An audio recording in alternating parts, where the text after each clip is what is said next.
How you doing, brother? No, I'm doing great, man. Doing great. Good to hear. Good to hear. Glad to hear that. Yes, sir. Hell of a lot better than what I can say for our Steelers, but we'll get to that. We will get to that, man. It's already Thanksgiving week, man. It's crazy, isn't it? Whew, yeah. Man, this football season year is flying by. Man. A little too fast. It always does, but Yeah. Especially when we're at the home stretch and like week 12 and on is when we start to see what teams are really made of, and we start to see the playoff picture shaping up.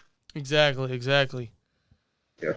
As these next upcoming weeks are going to be real tight, real crazy for the NFL season, because when you look at the playoff picture, you look at the winning record so far. There's a lot it's gonna come down to the wire for a lot of teams. Yeah, absolutely. I mean, like nothing is set in stone if we've learned anything from football history. No, anything can change in literally the blink of an eye. So crazy things have happened, and we're going to start off with the Thursday games, man, the Thanksgiving games. We have the Buffalo Bills at the Detroit Lions. What's your prediction here, man? Cool, Bills, Lions. Now, the Lions always put on a show for Thanksgiving, and they've been in some dogfights this year. Their record does not show their skill. They just had the bad luck of having a tough schedule this year, them and not having that much of a direction as far as coaching. And the Buffalo Bills, they're an offensive juggernaut, man. They've been in some slugfest this year, and they've earned every single win in their column this year. So what the story here is, what can that Detroit defense do to stop or slow down Josh Allen? And even if they do, they've got a plan B. They got a hell of a running game too. So that's going to be the story there. But we've seen how they've struggled against some NFC North teams. We won't go there with the Minnesota Vikings. But overall, I'm going to go ahead and give this one to the Bills on Thanksgiving Day. Give me the Buffalo Bills 31-17. Agreed. Gotta go Buffalo. Like you said, Detroit showed some fight a lot this year. Jamal Williams coming off a great game. Three touchdowns last week. I think the Lions have actually won 3 straight, if I'm correct. Yep. So they're on the hot streak, but they host a tough elite team here. To quote Brian from Family Guy, it's Thanksgiving. Only supposed to be in Detroit losing a football game right now, so I'm sticking with Buffalo.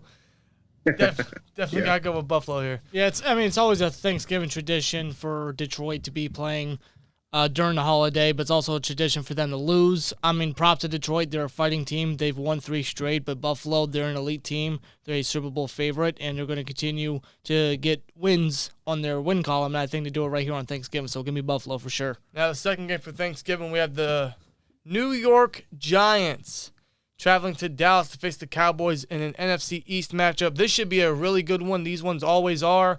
What's your prediction? Ooh, absolutely, an NFC East slugfest. Now the Dallas Cowboys just put a unbelievable ass whooping on the Vikings. Shout out to them.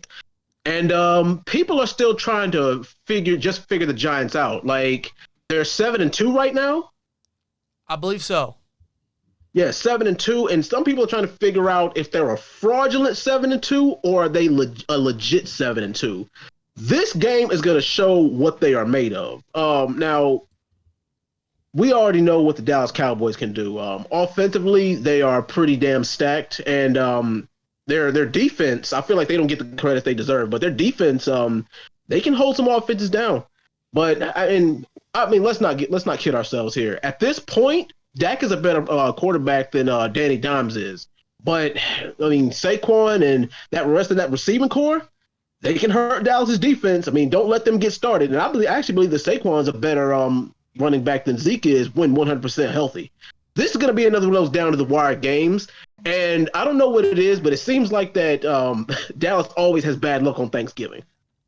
I don't know if this is against the grain pick or not, but I'm going to go ahead and pick the New York Giants in this game. Give me the Giants 27-24 over the Cowboys. Yeah, this one's tough for me as well. It's honestly a coin toss. I want to go New York just because, one, I don't like the Cowboys. Plus, I'd like to see them lose on Thanksgiving. That itself is a national tradition to see the Cowboys lose on Thanksgiving. So why not, right? But I'm going to go Dallas. They're high right now. They host the Giants. I think the Giants keep it incredibly close. Like you said, this will come down to the wire. Give me Dallas. I'm going to play it safe, but I can see New York definitely winning this one. Yeah, this is definitely going to be a hard-fought game between both teams for sure. The NFC East division has actually been extremely competitive. It's probably been the most competitive than it has been in quite some time for sure. These are two of the arguably the best teams in there outside of Philadelphia, of course, and the Commanders are right behind them as well. But for this game, I think I'm going to go with Dallas. I could see the Giants pulling it off, but the Giants, they just continue to get injuries piled up on them, especially at wide receiver as they lost Wan'Dale Robinson to a season-ending injury. I believe it was a torn ACL. And Dallas, they're just coming off a great win on the road. Now they go back to Dallas during the holiday, and I don't know if New York can really contain them. They really couldn't earlier in the season. I don't know if they can right here. Give me Dallas. Let me ask you a question quick, Drebin. Do you think there should be an Odell reunion in New York? Absolutely. I mean, the writing's on the wall for him to go back, and I don't think Odell's going to be in the league that much longer. If he's in the league for 2 or 3 more years, I mean, I think that would suffice for him. And what better way to end his career than for him to end it with the Giants? Absolutely. And the Giants need all the help they can get. Odell is healthy. I think it's a match made in heaven, man. We'll see in the coming weeks. But we close out Thanksgiving with Thursday Night Football here. We have the New England Patriots at the Minnesota Vikings. What's your prediction? We got a Patriots team who's just now starting to get their legs up under him versus a Vikings that just got a whooping from the Dallas Cowboys. Ooh, now, this is a hard one. I mean, because we all know that Belichick, being the mastermind he is, always finds a way to shut down your best offensive weapon. But, I mean, Kirk Cousins, this is also going to come down to which Kirk Cousins is going to show. Are we going to get 5-star Kirk Cousins, or are we going to get the he's a backup for a reason's Kirk Cousins? Right. Now, the Patriots, like I said, they're just now starting to get the wheels up on them. But, I mean, we all know what that AFC East division is looking like. You know, these guys are banging each other up.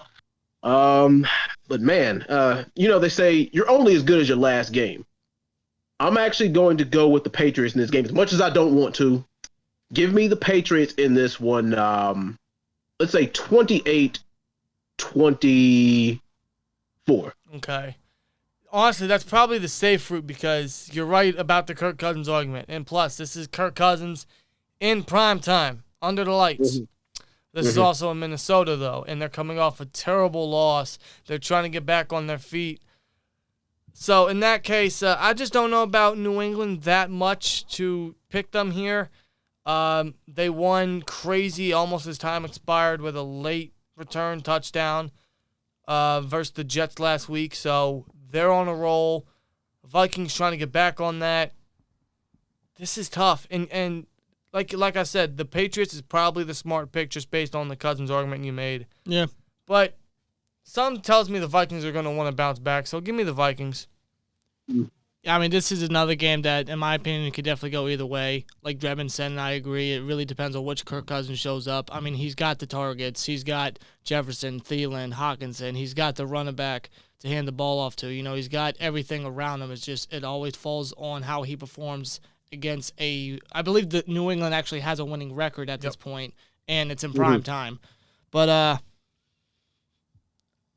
again, I don't know much about New England. I mean, they fought hard against the Jets, and they got a great win pretty much last second. But I don't know. I think Minnesota can get the win here. You know, coming off a dreadful loss against Dallas, 40-3 at home. Some tells me that they're going to want to get a bounce-back win in their home against New England. So I think Minnesota can pull it off. But I wouldn't be surprised if New England does get the W. All I ask for is a very good, interesting game for Thanksgiving night. Otherwise, everything we're going to eat that day is going to put us right to sleep. Either that will or this game could. So, Absolutely. But we move on to Sunday, man. We got the Tampa Bay Bucks traveling to Cleveland. What's your prediction? I don't really know what to make of Tampa Bay this year. I mean, the thing is, they're always solid, and as long as you got TB12, you've always got a chance. The Browns, the only thing they have right now that is scary is a running game and a somewhat sturdy defense. Jacoby Brissett is a manageable QB, but I mean, if it turns into a shootout, going ahead and give me the Buccaneers. But the only way that I can see the Browns winning is a slow, grindy game, which the Browns are good for. Slow, grindy games are boring and they're not really that high scoring. But I mean, that's the only way that they can win is to keep the ball out of Brady's hands as long as possible. But I just don't see them doing that.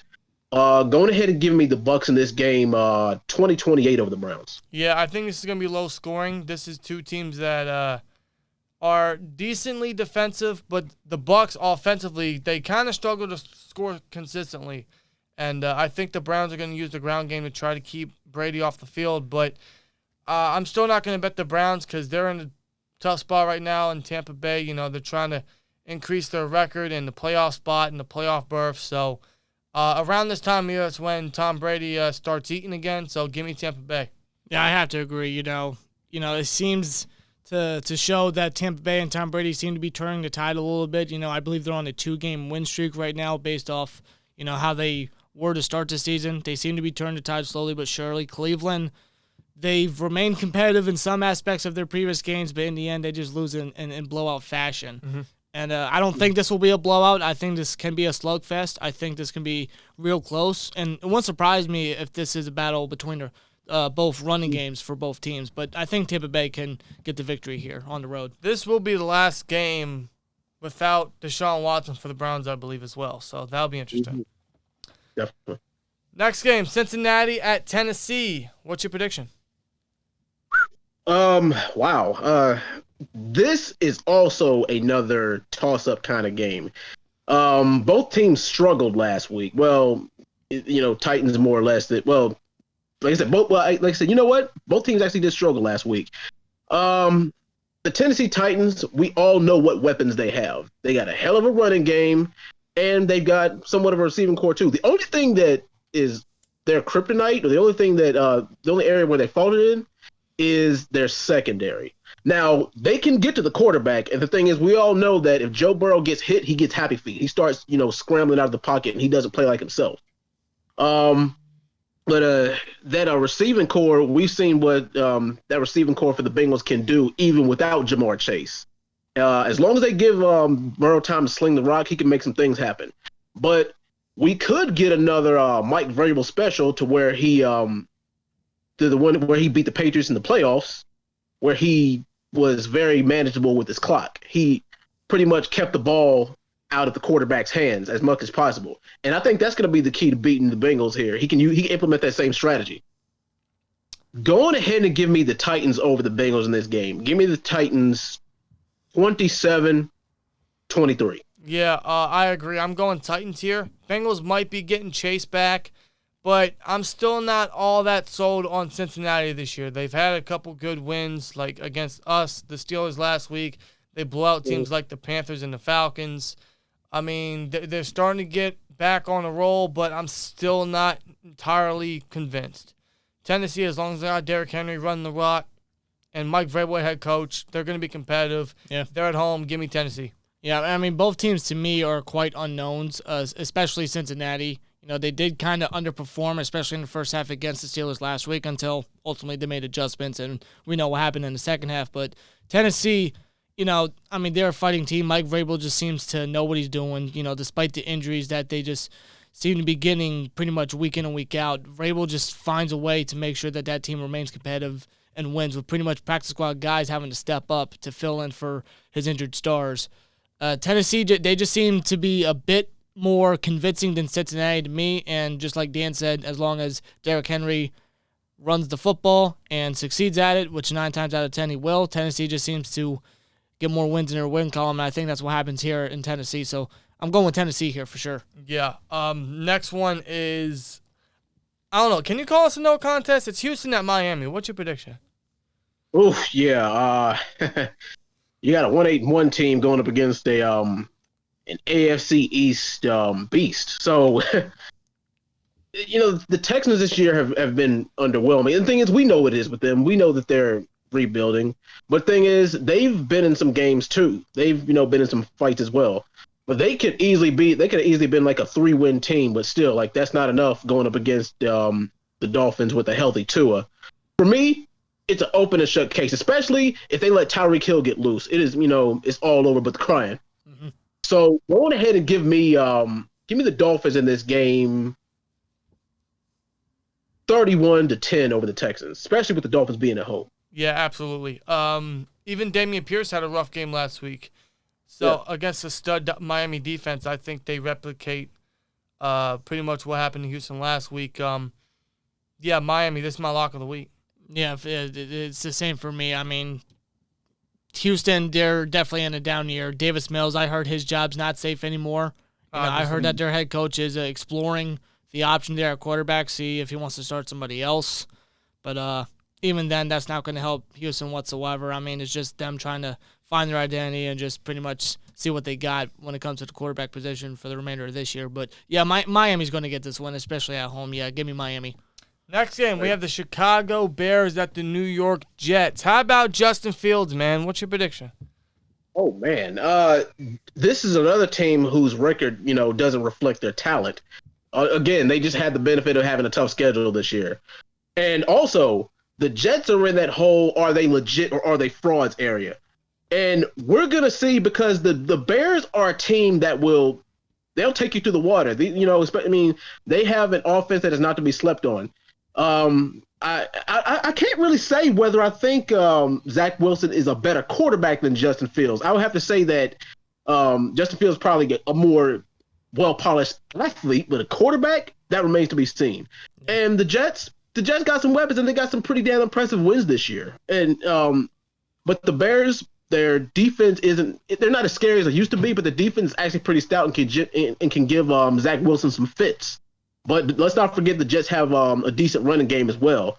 And that Bears run defense has kind of been questionable this year. Whew. So I actually have this being closer than a lot of people give it credit for. Go on ahead and give me the Jets 26-23 over the Bears. Yeah, this one was another tough one for me. What I've noticed with the Bears though is the past 5 games they've scored 24 or more offensively, but they've only won 1 out of those 5 games. Yeah, they've lost 4 straight. Fields is playing his ass off. He's really showing he can be that franchise. He just needs extra weapons around him to pretty much seal the deal for that franchise. It's just and a real defense to rely on as well, because that Chicago Bears defense is not good. No, it's not. The Jets, on the other hand, I'm still iffy about the Jets. Like, they got a good couple wins, like you said, but I just don't know, man. Zach Wilson's still a little bit of a question mark for me as well. So, and similar to the Houston quarterback situation, apparently his job may not be safe. Yeah, Joe Flacco may actually step in. It just depends on what the Jets head coach wants to do. Right. This one was tough, but I don't know. It feels like the Bears are just due. Like they're doing good offensively. It seems like they're due. So give me the Bears for this one. Yeah, I mean, I can see this being, really competitive, especially the Jets defense going up against an electric Justin Fields recently. But I feel like even with how Justin Fields has been performing, I don't know how much the Jets defense can really contain, honestly.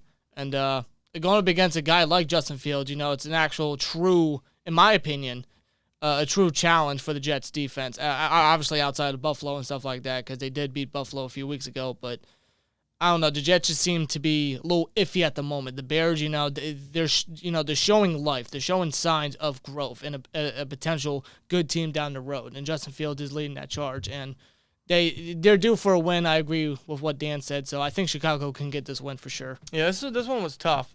Same thing could be said for the next one. Atlanta at Washington. What's your prediction? The Falcons are actually trying to climb back into the thick of things, especially, in this NFC South race. It's not crazy to think that they can't, at least attempt to make a run.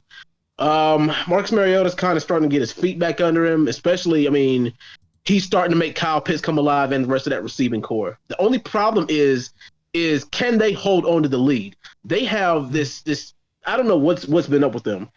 They can't hold on to the lead to save their lives. And do you really want to do that against this Washington team? Especially with the way Taylor Heineke is playing right now. Well, and the thing is, I don't even think he's the stable of that offense. He's doing okay, but his receivers are making him look better than what he really is. And especially that running game as well, too.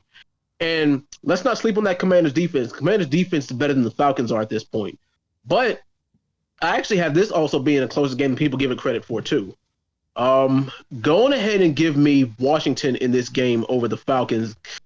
Let's say 28-21. Yeah, I agree. I'm going Washington. Heineke's doing well. I think he's going to remain the starter as he should. It seems like there's more life. There's a reason why Washington has won their last, there's a reason they've won 5 of their last 6 after starting, I think, 1-4. So they actually have a winning record right now. They're 6-5. Actually, I will say both of these teams are doing better than I thought they would this year. But I'm going to go Washington at home. I like what they're doing so far. Their ground game's working. Heineke's eating. McLaurin's eating. They got Dotson back in the fold at receiver. Like you said, the defense is stepping up. I like Washington here. Yeah, I mean, both teams, I'll give them credit. You know, they have that fighting spirit. You know, they're going out there, busting their ass, you know, trying to get wins to the best of their ability, especially Washington, though. Ever since Heineke has stepped in, because of Carson Wentz's injury, Heineke has literally been the guy at quarterback. What a journey he's been, man. Nothing spectacular, nothing fancy, but he's doing the job. He's doing it better than Carson Wentz, which is why Heineke is going to be the starter moving forward for the rest of the season. And he's doing good. He's doing real good. And I agree, Dredman. You know, their defense is not to be slept on, especially since Chase Young actually just got activated today. Wow. So they're getting him back, and that's going to be a big add for their pass rush and their defense in general. I wouldn't sleep on Atlanta to potentially get the win, but I think the Commanders keep the train rolling, continue to get wins here. Yeah. Next game, Denver at Carolina. This is a bore fest. What's your prediction? Yeah, this is going to be one of those sleeper games. Now, I'm going to get to this later, especially with the Baltimore Ravens. But the Panthers are another team that will make you fight for 60 minutes, win, lose, or draw. And, I mean, the Broncos had all the hype coming into this year. And the thing is, they've just been underwhelming. I don't know if it's the coaching or if it's just Russell Wilson not being able to adjust to that offense. They still, don't get me wrong, because the Broncos still have the weapons. I believe that by far they have better weapons on offense than the Panthers do. It's just that the Broncos just have this horrible habit of coughing up the football. And the Panthers have been struggling ever since they got rid of Christian McCaffrey. That and the fact that they have a revolving door of quarterbacks. They can't decide on who to start and who to bench. You know what? I actually think that this game might be, with the way the both of these defenses are playing and the way that both the offenses are playing, it wouldn't surprise me if both these teams put up 35 plus on each other. Yeah, imagine especially that. Since this is a quote unquote tank bowl here. Give me, you know what? Go ahead. Give me the Broncos in this game. Give me the Broncos 34-31 over the Panthers. Man, that'd be a season high for the Broncos, man. Imagine that. That might actually be a season high for both these squads, to be real with you. They're just rough around the edges. That's what I'm saying. Both teams are playing like they have nothing to lose, so might as well just throw all your eggs in one basket at this point. I don't know, man. They got to win in overtime versus the Raiders, so I don't know. I don't trust Denver. I don't trust Russell Wilson. I don't trust Broncos country, bro.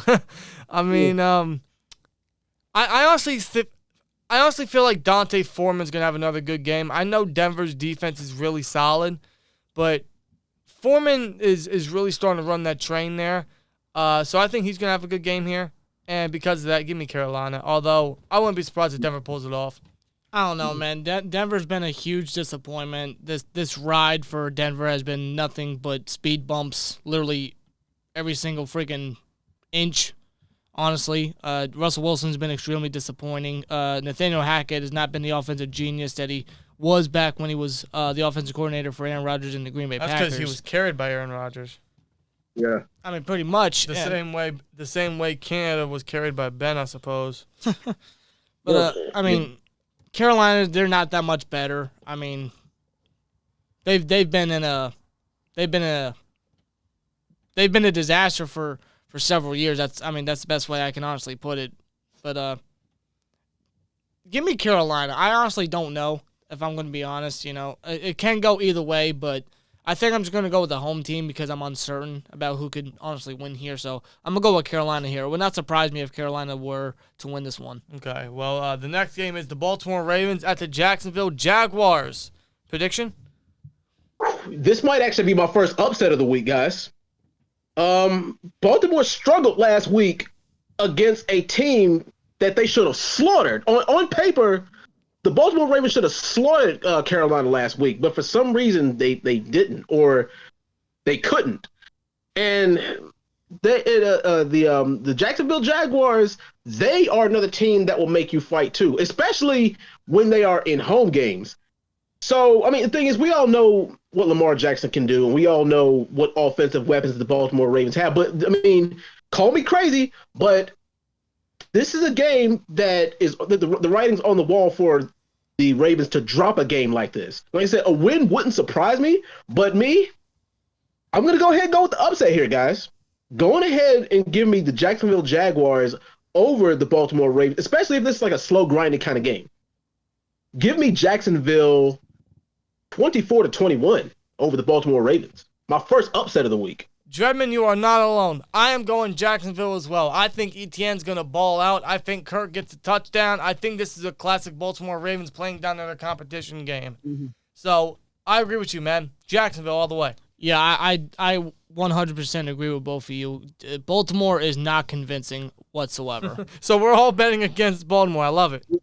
Baltimore's not convincing. I mean, I believe the game against Carolina last week was in their house, and they win by 10 points? Yeah. Barely.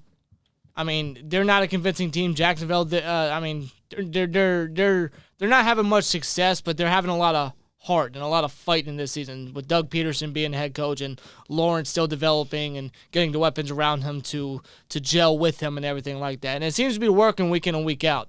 I think Jacksonville can definitely get the win here, for sure. That would be delightful. I'll gladly take a Ravens loss any day. Yeah. Next game, we have the Los Angeles Chargers at the Arizona Cardinals. What's your prediction on this one? Oof. The Cardinals this year, I expected more out of them, and they kind of been underwhelmed. I think a large part of that was the fact that they got DeAndre Hopkins back so late. Mm. But they're another team who they've got a lot of weapons on offense, and their defense, especially their secondary, is nothing to sneeze at either. And also, especially if you got J.J. Watt, you always got a chance. Yep. The Chargers just took their second L to the Kansas City Chiefs, so they're going to be out for blood. This one is also going to come. I think this one is actually going to come down to who has the better running game, or who does a better job with the running game and chewing up clock. Oh boy, and I struggle with this one, guys, because it's like the Chargers right now are 5-5. Do you see them dropping 2 in a row? It's not just dropping 2 in a row, but dropping 2 in a row to a team that's under 500. I really did have to think. I really did have to sleep on that one. I'm going to play it safe. Going ahead and give me the Chargers in this one. Let's say 28-20. Yeah. Over the total. I agree. I'm going Chargers, mostly due to the fact I don't trust Arizona. They put so much money into that offense this offseason, and it's been so underwhelming. They might get Kyler Murray back, but all season that hasn't really showed much impact. No. Colt McCoy's not any better. I'm not saying he is better. Obviously, Kyler is, but Kyler's not a game changer by any sort. Against the Chargers, he could be just because that's how the Chargers play. They've always been one of those teams where they have all the tools. They just can't put it together on the field. But they got to get a win back. They have to. Yeah. Especially since the playoffs are coming out, or the playoffs are coming up, and Justin Herbert's he's a fighter. They got Keenan Allen back. They got Mike Williams back. It seems like they're getting all the pieces back when it matters the most. Give me Chargers here. Yeah, Arizona, I mean, it just goes to show, this season has goes to show that last season and their small undefeated streak that they had last year, being the last undefeated team, was nothing but a fluke. Yep. They've been vastly underwhelming, underachieving. The Chargers, I could say the same thing, being, they had a winning record. Now they're 5-5 right now, I believe. But the Chargers, I feel like are the better team, and having Justin Herbert lead the charge, he's definitely going to want to try to get some wins back up there and try to get to the get some wins up there and try to fight for a playoff picture for sure, since it's pretty much wide open right now. But yeah, give me the Chargers here. Next game, we have the Las Vegas Raiders at the Seattle Seahawks. The Raiders are not looking good right now. Seattle, surprisingly, is having a great season, and themselves are fighting for a playoff spot. So, what's your prediction?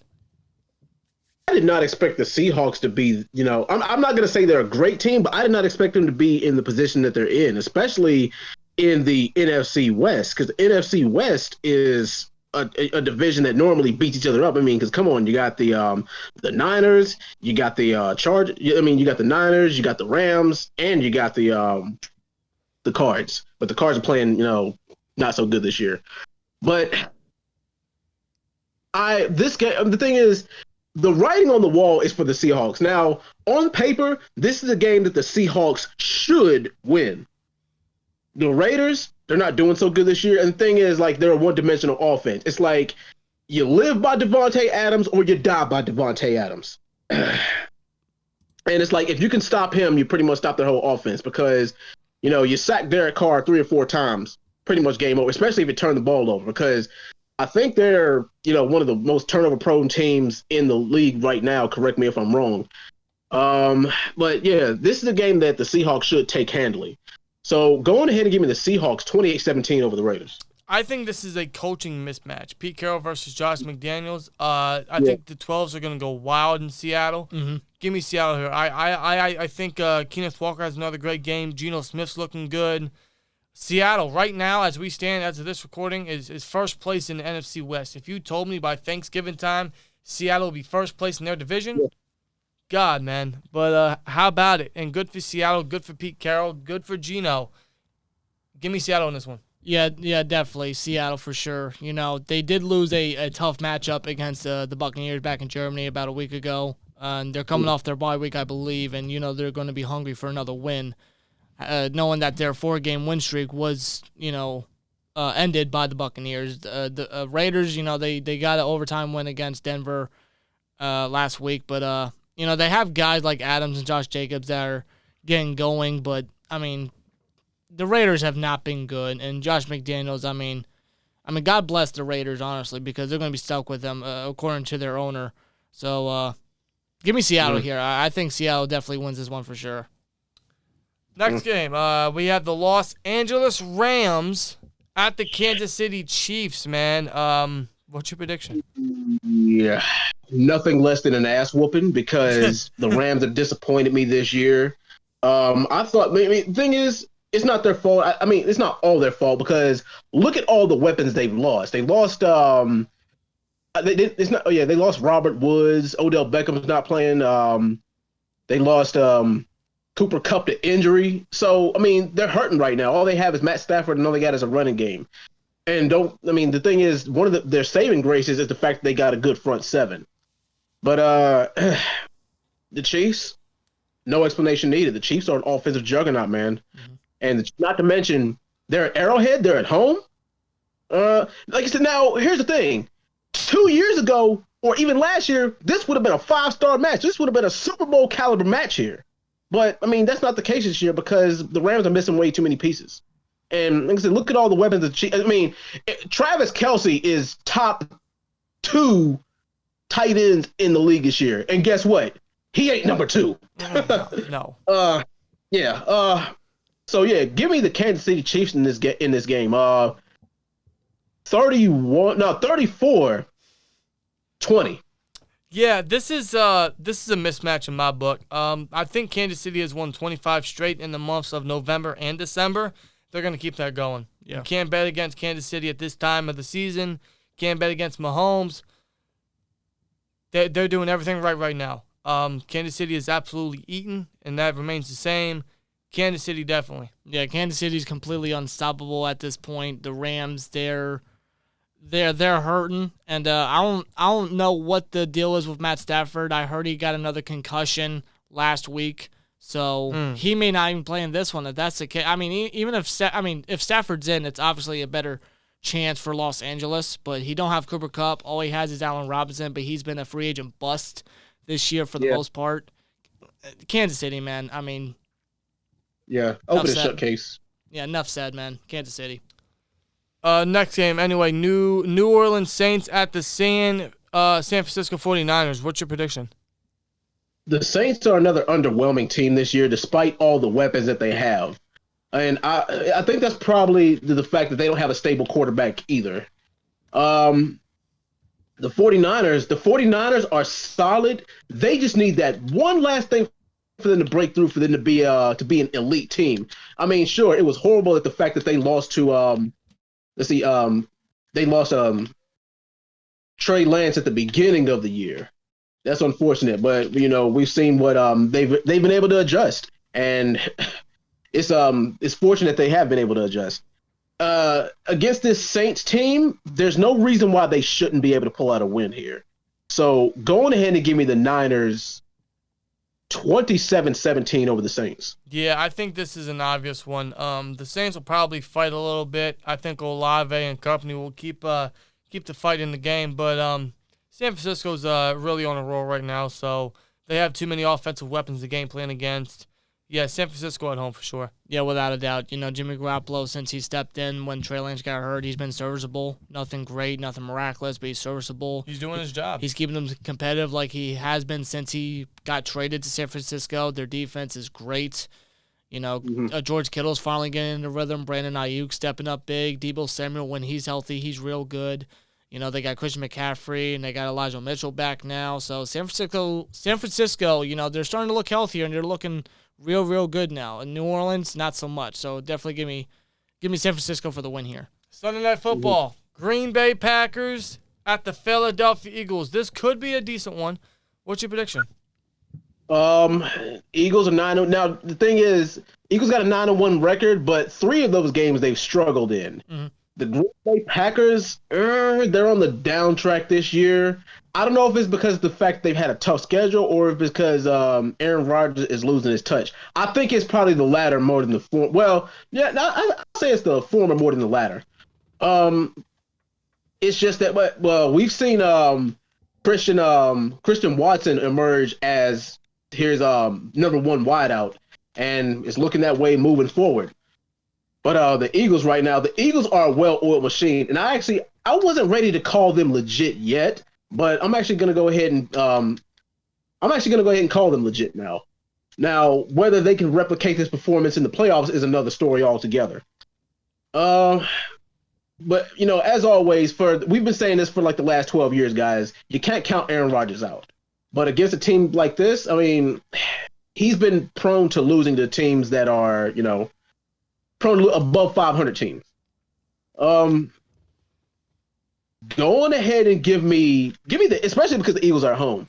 Give me the Eagles 28-27 over the Packers. Okay.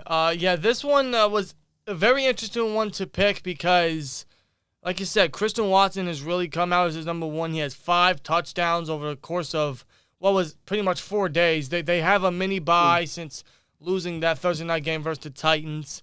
They're not exactly back on track, but they're kind of doing better.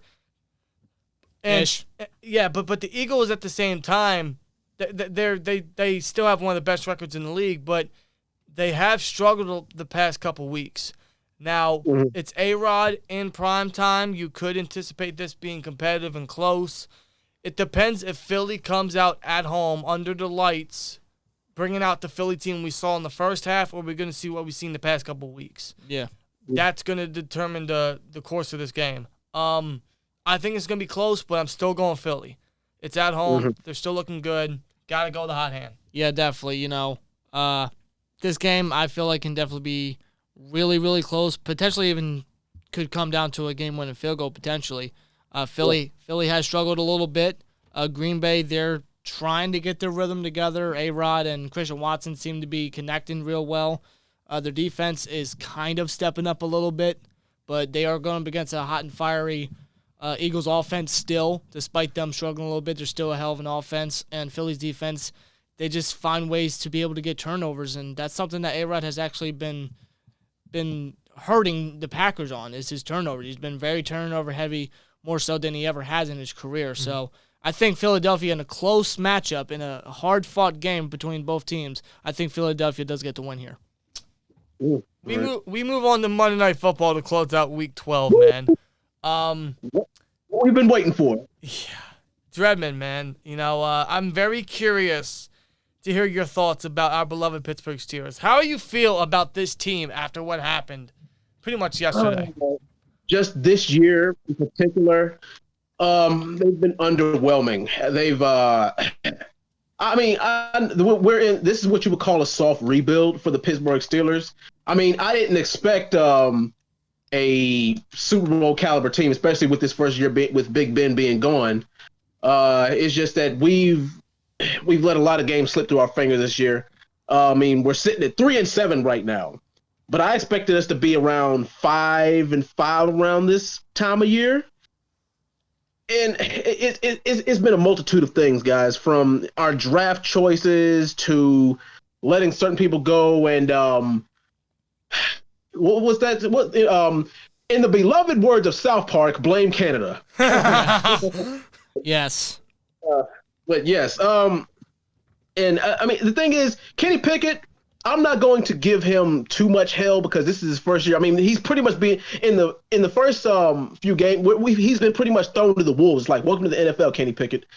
And we're still trying to get our offensive legs back under us. And if this year, let's talk about the positives. One big positive is T.J. Watt is worth every freaking penny we paid him. If that's one thing I've learned is this is a completely different team without him on the field. But man, and the thing is, I also think people are being a little bit too hard on Najee Harris. He's like, well, he's underperforming. Well, last I checked, most people have a sophomore slump. This is his second year in the league. Like, I think people are being too harsh on him. This is just his sophomore slump. He'll get it back. But I was anticipating on us. I was one of the few people who was like, well, with this point, with us starting off this way with the first part of the season, the first half of the season, I was like, well, maybe we can run the table. Maybe we can, because think about it, the hard part of our schedule is over. Look at who we had to face earlier on this year.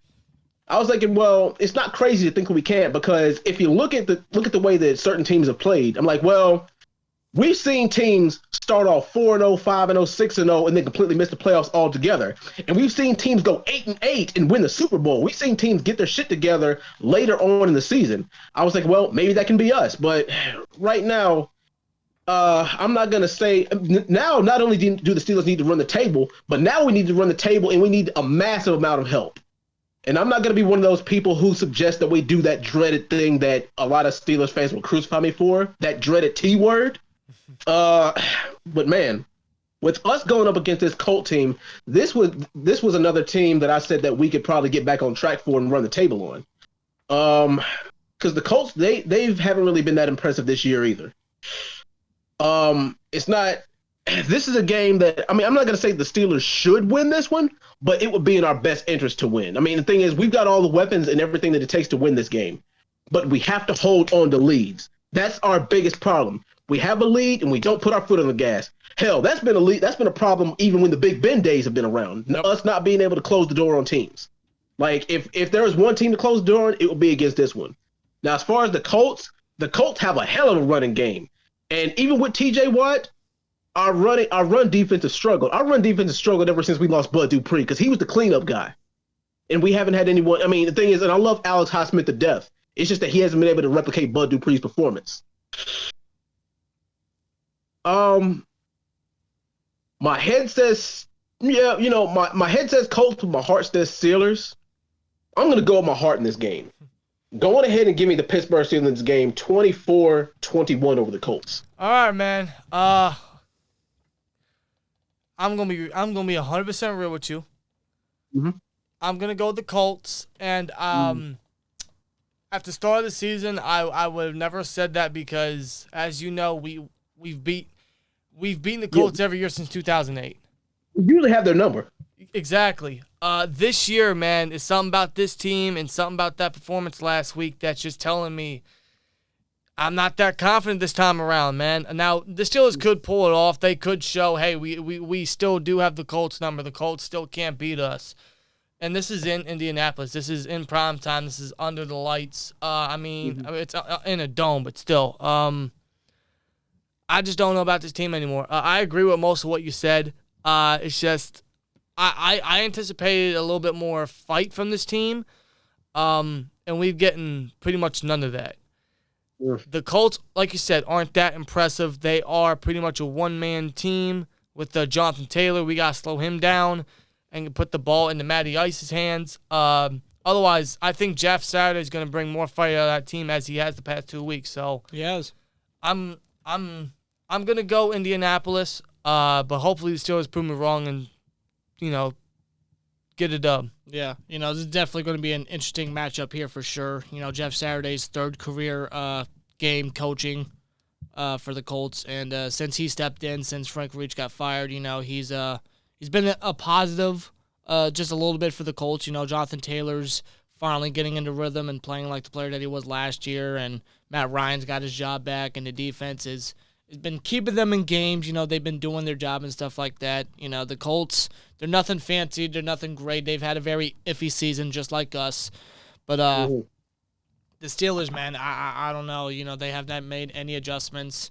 Dredman, like you said, they have a lead, but then they just completely let it go. They just remain complacent. It's like whatever they do in the first half, they just feel like, defense, do your thing, and the offense doesn't have to do anything. And that blatantly hurts us, and that hurt us last week. Yep. And that could be the same case in this one, maybe. I hope not. Hopefully the Steelers go out there and put on a banger and do something good, but I'm not really going to hold my hat onto that, if I'm going to be honest. Honestly, this game could really go either way just based off of how both teams have played this year. Mm-hmm. But I don't know, just based on how the Steelers have been playing and how their mentality is and what the coaching is and the play style and the performance on the field, I don't know. Something tells me that the Colts may finally end the losing streak against the Steelers, since they haven't beaten us since 2008, and they may get the win on Monday night at home. But I do hope I'm wrong, and I do hope the Steelers go out there and show something and get the W for sure. I'll add one more thing. This does remind me of the Saints game where going into it, I was like, there's no reason we should lose this game. So Yeah. Steelers got to get a dub, man. That's all I can say there. But that'll do it for our Week 12 picks. Dredman, appreciate you for coming on. Appreciate your time, your patience, and your picks, and obviously all your predictions and your thoughts. It's always great to have you on. At some point, we got to get you back on for some Steelers content, man. Well, absolutely. I'm down for that anytime. And, always, you guys are always a blessing. Thank you guys for having me on the show. It's a pleasure being a guest for you guys. Absolutely. I appreciate it, man. You're more welcome to join us with the peace outro. And, of course, to all you guys listening and to Dredman, have a wonderful, safe, great holiday. Happy Thanksgiving. Enjoy the week. Enjoy the holiday. Cherish the family time. Enjoy the football as much as you can. Have a great one, man. And like, comment, subscribe, and we'll see you later. Peace. Ooh.